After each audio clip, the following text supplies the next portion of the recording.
Hey, what's up guys? This is Anthony from Anthony's Customs, and for this review, we are looking at the new-ish Marvel Legends Armadillo Build-A-Figure, and this is one that I have personally zero connection to, but I am super excited about it for one reason, and we'll get into that once we get into the review. But this guy does have some stuff going on that's pretty cool, and some stuff going on that's not so cool. There's things to like and some things to not like. We're going to talk about all of it so that you can make a buying decision with a little bit more information. Let's say you have to track this down on eBay.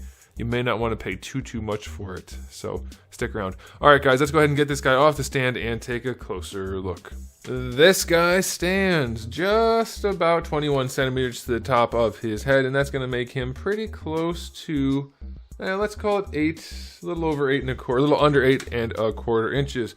First glance, I love the shading they did in the torso. That does look very nice. It's well done, right where it needs to be. There's nothing really missed or nothing too heavy. I like that. There is shading going on in the shoulders, the head, and the thighs. That looks pretty good, except for the fact that it doesn't continue down on the legs. So this part right here looks terrible. And there's none on the arms, so that doesn't look good either. Very, very disappointing that it's so lacking in a few places. Very disappointing. They did paint the claws though, so that's nice. Hands and feet. And the face is painted well enough. So I think that's okay. But yeah, it definitely could be a lot better. And this guy having such a texture throughout could have really benefited from a wash. Really benefited from a wash. But otherwise, I'd say from an aesthetic standpoint, it looks pretty good. Very plasticky due to the arms being the way they are. But otherwise, I like it. Before we get into the rest of the aesthetic, let's do a quick question of the day. Would you guys like figures like Metalhead or Chode? Because I really would. I had those figures as a kid. I would love to have new figures of them. And we're going to move on to the other thing I want to talk about is this guy has parts in it that would be perfect for Chode. A few parts anyway. And I would love to see them make a Chode using this guy. Maybe even if they didn't use these parts, because I think now that I think about it, Chode's chest should be a lot broader and not quite like this. But maybe they could squeak using this part out again. Maybe. I don't think Chode really had this plating going on, but I think they could get away with it. Yeah, I don't know. I think we could do it. I would like to have Chode, and definitely Metalhead also. Okay, so yeah, back to the aesthetic. One other thing that bugs me a little bit is how much of a cavity there is in the hip area, and that's because when you pose him, you have to tuck that in. But they could have easily accounted for that by offsetting the hinge down here, because the legs don't have to go back. If you put the hinge farther forward when you wrote farther down, yeah, if you move the pivot point in the hip, I think it would be forward and down.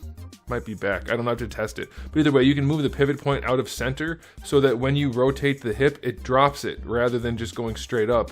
So it would be in the same position overall, but the pivot point would be lower so that you would actually be dropping the leg a little bit as you move it, and that would create the gap needed for this rather than having a huge cavity all the way around. But they didn't do that. I don't know why. I thought about that in about 2 seconds. Okay, so aesthetically speaking, there are some good and some bad. 7 out of 10. I like the airbrush on the chest, but the rest of it is just too sloppy and weird. Alright, let's talk about the accessories. There aren't any. 0 out of 10. Let's talk about the articulation. They did a thing that's driving me nuts here, and that is to have the entire shoulder pad back piece as one giant piece instead of separate pieces. They could have had separate pieces, and that would have helped so much. Because posing him, like, if you don't look from certain angles, it's going to look terrible. And it doesn't even function properly because of it being all connected. It just keeps lifting the whole thing up. That doesn't look good. That doesn't look good. Alright, for the head, let's start. Let's go back to where we're supposed to be. The head's on a double ball peg.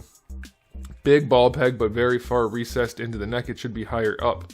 You want your ball centered on the pivot point. Their pivot point is all the way down at the bottom of the neck. With how far that is. And by the way, I can't move mine. It's completely frozen, completely stuck. So I can't tell you exactly what the range is going to be. But I can tell you it's not going to be as good as it would be if the ball was up higher on the neck where it should be. So I can't move mine other than on that little tiny ball peg at the top. But that's how it came, so that's how I'm reviewing it. So very limited range there. You would get better range if it wasn't frozen. Hairdryer might fix it, but I'm not sure because of the way it's stuck. So that kind of sucks. Shoulders do get the full rotation, but you are going to be messing with this thing constantly because of the way it works. They do go up all the way. I didn't do that on purpose. It just pops off way too easily. At least if they're going to have the arms flex against it, it should have been more securely connected. So that kind of sucks. Okay, yeah, so the shoulders do work for the most part. That's good, though. Bicep swivel is fine. Single jointed elbow, about 90. I'll take it. There is some shading in here, by the way. Didn't mention that before. I need to be fair. Doesn't look particularly good, but it is there. Wrists have a swivel and a hinge. Those work just fine. Diaphragm joint. He does lean back a little bit. That's fine, and he does tuck in, so that's cool. And it is shaded throughout and sculpted, so that's very nice. I like that. He leans forward enough. I wouldn't say it's a lot, but he does lean forward some. I definitely think they could get some more range out of these joints, but it's acceptable. Side to side works pretty well. Rotation, also pretty good. Be careful, you don't want to scratch the paint right here, but it does work well enough, so I'll give him that. That's pretty good. He looks bad without that. Now for the hips, I already showed you how those work, but they do go out to the side really nicely, and then going forward, it's definitely good enough. Could have been way nicer looking, but it does function, so that's fine. Thigh swivel is fine. Single jointed knee gives you a little bit shy of 90 degrees, works well enough. And then for the ankles, we'll do it on this foot. Goes all the way back and almost no far forward. No far forward at all. And then we get a really steep ankle rocker. So very average articulation on this guy. Some of it works okay, some of it doesn't work well, and some of it is... well, actually, no. Is any of it better than average? I don't think so. Torso's okay. Yeah, so articulation on this guy, given his size and everything, I'll give it a 7. I think that's probably generous, but it's fine. Like, I'm not super disappointed in any of it, but it definitely could be a lot better. So for this release, for a relatively obscure character, I'm not sure how many people are going to be really psyched about getting Armadillo. You guys can let me know in the comment section below. I don't know that the figure is doing itself any favors. I feel like if it posed really well or had really nice paint or something, a lot of people would buy it just to have another cool figure, even if they don't care about Armadillo. But it doesn't have those features. It's just good enough. It's good enough if you really wanted Armadillo, you won't be disappointed. But it's not good enough to get people swayed. So yeah, I'm going to give it an overall rating of a generous 7 out of 10. I'm being extra generous these days because I do see a little bit of trying going on.